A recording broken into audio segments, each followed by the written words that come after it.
The Waterfront Protection Ordinance does two things, really. It first defines a new use, and it prohibits that new use, and that is the redirection of flow that would be necessary for tar sands. It prohibits that use. That use doesn't exist in our code now. So that's the only use that the Waterfront Protection Ordinance prohibits.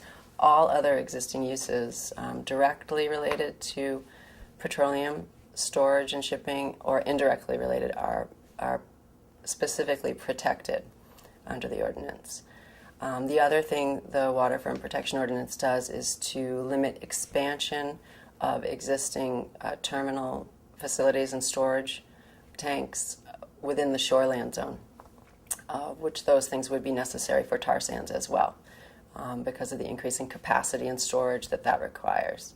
So those are the only two things that the ordinance changes and limits. All other marine uses are protected specifically within the ordinance.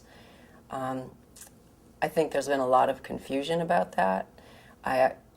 In fact, I read a letter to the editor recently where there was a claim made that repairs to existing facilities would not be allowed, and that's just false. The Waterfront Protection Ordinance actually specifically allows for repairs and maintenance and improvements that are necessary for pollution control, for ADA, for fire protection, all of these things. So repairs are allowed and protected under the ordinance.